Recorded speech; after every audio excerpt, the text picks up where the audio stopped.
인천시가 얼마나 많은 온실가스를 배출하고 있는지 혹시 아시나요? 서울, 경기, 인천 중 한 사람이 배출하는 온실가스 양은 다른 지역하고는 비교도 할 수 없을 만큼 인천이 가장 높습니다. 기후 위기를 통해 가장 피해를 받고 있는 주민들은 잘 사는 사람들이 아닙니다. 가장 큰 위험은 어떠한 변화가 어떻게 일어날지 아무도 예측하지 못한다는 데 있습니다.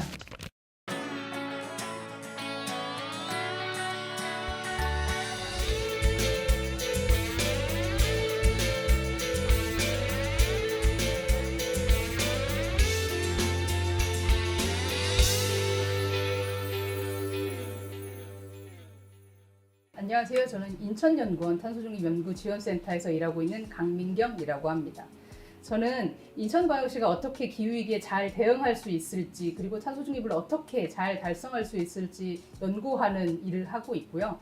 하지만 단지 이 인천이라는 지역에 국한된 것이 아니라 다른 지방정부, 국가, 또 글로벌 사회와의 협력, 그리고 시민들과 소통하면서 효율적인 방법을 모색하는 일을 하고 있다고 생각하시면 됩니다. 기후변화를 확인할 수 있는 지표는 당연히 온도입니다. 그리고 그 기후변화의 그 기준점이 되는 시점은 산업화라는 시점을 정해두고 있어요. 우리가 산업화라는 시점을 정해둔 이유를 생각을 해본다면 지금 사회가 기후변화가 일어난 원인을 무엇으로 생각하고 있는지 확인해 볼 수 있습니다. 산업화 시점에는 무슨 일이 벌어졌을까요?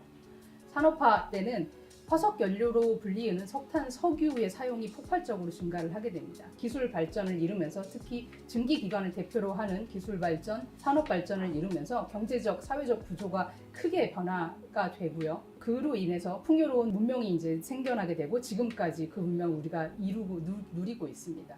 탄소 덩어리인 석탄, 석유가 사용이 되면서부터 그 안에 있었던 탄소가 공기 중으로 방출이 되고 공기 중에 있었던 산소와 만나면서 이산화탄소가 만들어지게 됩니다.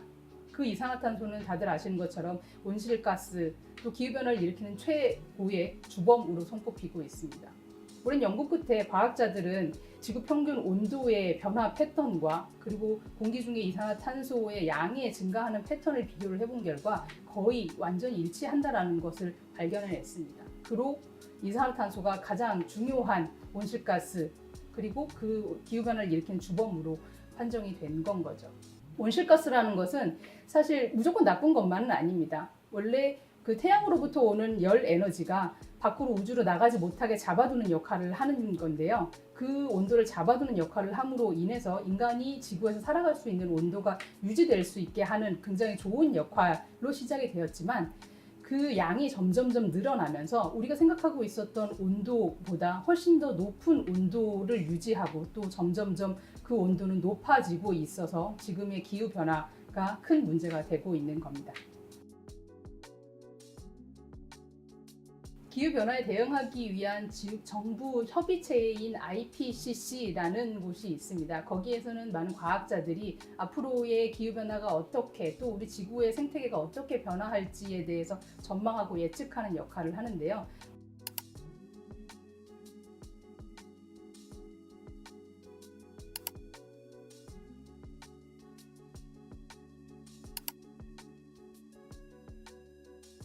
지금 태어난 2020년도에 태어난 아이가 평균 수명인 80세가 되는 2100년도가 되면 산업화 이전 온도에서 4.4도 올라갈 거라고 전망하고 있습니다. 지금이 산업화 시점에서부터 1도씨보다 조금 더 올라갔다라고 다들 알고 있는데요. 지금 1도씨 올라간 이 지금 상황만 봐도 여러 가지 기후재해나 피해들이 많이 속출하고 있는데 4.4도가 올라간 앞으로 80년 후의 모습은 전혀 상상할 수조차 없을 겁니다. 근데 기후변화라는 것이 가장 큰 위험은 어떠한 변화가 어떻게 일어날지 아무도 예측하지 못한다는 데 있습니다. 러브버그라는 게 처음 생겼을 때는 듣도 보도 못한 벌레가 갑자기 나타났다고 해서 난리가 났었죠. 근데 또 몇 개월이 지나고 나니 그거는 저기 아열대 지역에서 살고 있는 곤충이라는 것까지 발견을 해냈어요. 벌레들이, 곤충들이 또는 동물들이 또 인간이 어떻게 변화할지에 대한 거는 어느 누구도 예상할 수 없기 때문에 기후변화의 위험성이 더 크다고 할 수 있습니다. 우리나라의 경우로 조금 국한해서 본다면 2020년도의 폭염의 일수는 17일이었습니다. 하지만 이게 2080년도, 물론 아까 말씀드렸던 것처럼 지금의 온실가스 배출이 계속된다는 조건 하에 2080년도가 되면 폭염의 일수가 85일까지 증가하고 열대야의 일수는 2020년도 14일이었던 것이 2080년도에는 83일까지 늘어날 수 있다고 전망하고 있습니다. 현재 97일 정도로 계산되고 있는 여름의 길이는 2040년도가 넘어가면 130일 정도가 될 거라고 예상하고 있고, 또 2080년이 넘어가면 160일이 넘어갈 거라고 예상되고 있습니다. 이것을 조금 인천으로 국한해서 본다면 인천은 여름의 길이가 2080년이 넘어가면 180일 이상의 여름의 길이가 유지될 거라고 전망되고 있어요. 1년 365일에 절반에 해당하는 180일이 뜨거운 여름을 저희가 보내야 하는 상황인 거죠. 자연적인 조건으로 동남아시아 지역에 있는 개발도상국이 겪고 있는 홍수, 태풍, 여러 가지 자연재해, 기후재해들은 지금까지 우리가 해외 뉴스로만 많이 접해왔는데 이제는 더 이상 해외 뉴스에서만 볼 수 있는 뉴스가 아니고 국내 뉴스에서도 쉽게 접할 수 있는 소식이 되었습니다. 이제는 바로 우리 주변 이야기로 가까워져 오고 있습니다. 기후변화를 이야기할 때, 또 기후변화로 인한 피해들을 이야기할 때 온도뿐만 아니라 다양한 환경적인 조건, 여건들이 중요한 요소가 됩니다. 하지만 지구온난화라는 것이 처음 이야기가 되고 기후변화를 이야기할 때 가장 먼저 우선이 됐었던 영향은 해수면 상승이었어요. 높이가 높아지는 것에 대한 문제가 가장 우선 저희에게 다가왔는데 인천 지역은 바다와 접해 있는 환경입니다. 때문에 기후변화, 기후위기에서 취약한 환경일 수밖에 없습니다. 그렇다면 그런 취약한 환경에 있는 인천이 과연 기후변화에 대한 대응을 잘 하고 있어 왔는지에 대한 것도 한번 생각해 볼 필요가 있을 것 같아요. 전국에 있는 7개 특광역시 중에 울산 다음으로 인천이 1인당 온실가스 배출량이 가장 많은 도시입니다. 온실가스 배출에 있어서 가장 중요한 요소 중 하나가 사람 활동을 통해서 온실가스가 배출이 되게 되는데, 그러면 인구가 많은 곳에서 당연히 온실가스가 많이 배출이 되겠죠. 그래서 그 지역을 조금 수도권으로 국한해서 본다면 인천광역시는 서울특별시랑 경기도에 비해서 훨씬 더 높은 양의 온실가스 배출량을 보이고 있습니다. 2020년 기준으로 보면 1인당 온실가스 배출량은 서울은 3톤, 경기도는 11톤인 것에 비해 인천광역시는 36톤에 달한다고 통계가 나와 있어요. 그 수치는 왜 그렇게 차이가 나는 걸까요? 인천광역시는 다른 도시와 다르게 인구 중심으로 되어 있는 도시와 다르게 많은 산업들이 밀집되어 있습니다. 인천 지역뿐만 아니라 다른 지역에서 사용하는 전기를 생산해내는 석탄 화력 발전소가 있고요. 공항, 항만, 그리고 우리나라의 전 지역에 보내지는 물건들, 그리고 또 수출하게 되는 여러 가지 물건들을 만들어내는 산업단지, 공장들이 많이 위치해 있습니다.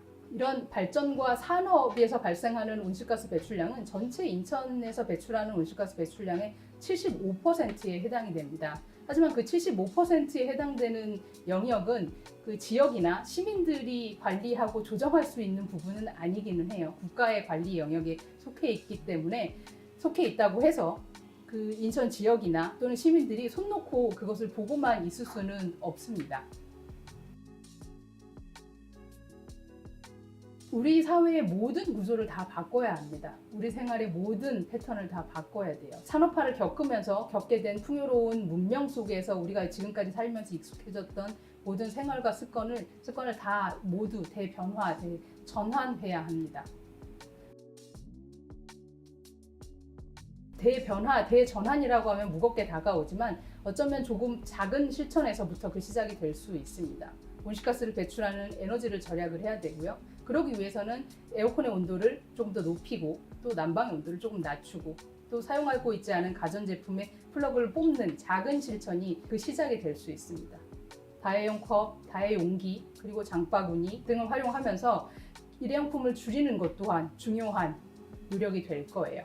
샤워 시간을 줄이고 또 가급적이면 세탁물을 모아서 한꺼번에 세탁하는 노력도 물과 에너지를 동시에 아낄 수 있는 활동이기도 합니다. 가급적 대중교통을 이용을 하고 개인 자동차를 이용할 경우에는 친환경 운전 습관을 들이면서 최소한의 연료를 가지고 이동할 수 있는 방법들 모색하는 것 또한 에너지를 줄이고 온실가스를 감축하는 중요한 역할이 될 수 있습니다. 이런 온실가스 감축하는 노력뿐만 아니라 온실가스를 흡수하는 자연물인 나무, 숲에 대한 관심을 가지는 것 또한 중요합니다. 우리가 나무를 심을 수 있는 곳이 얼마 없다고 해서 우리의 일이 아니라고 치부하기보다는 정부나 아니면 기업, 민간 단체에서 추진하고 있는 여러 나무 심기 사업들에 적극 참여하면서 나무도 직접 심어보고 그런 그 나무에 대한 관심을 갖는 것 또한 중요한 활동이 될 거라고 생각을 합니다. 시민 한 명 한 명의 실천의 노력이 중요한 것을 잘 알고 있는 국가나 지방 정부는 시민들의 이런 실천적인 활동을 독려하기 위한 여러 가지 인센티브 제도를 많이 만들어 놓고 있어요. 가정의 경우 1년 전 지난해 같은 시점에 썼던 전기나 물 또는 도시가스의 양과 지금 현재 사용한 양을 비교해서 현저하게 줄어든 경우 그 줄어든 만큼의 비율에 대한 인센티브를 제공을 합니다. 또한 개인의 경우 다이언컵을 사용하거나 또 전자영수증을 받거나 여러 가지 친환경 용품을 구매한 경우 또 별도의 인센티브를 정부에서 주고 이 한도는 1년에 7만 원이라는 비교적 큰 금액의 돈으로 인센티브를 지급받게 됩니다. 이런 개개인의 활동뿐만 아니라 우리 시민들이 더 중요하게 생각해야 되는 활동이 또 하나 있습니다. 우리 주변에서 온실가스를 많이 배출하고 있는 배출 원인, 기업 또 발전소에 대한 활동들을 관심 있게 지켜보는 일입니다.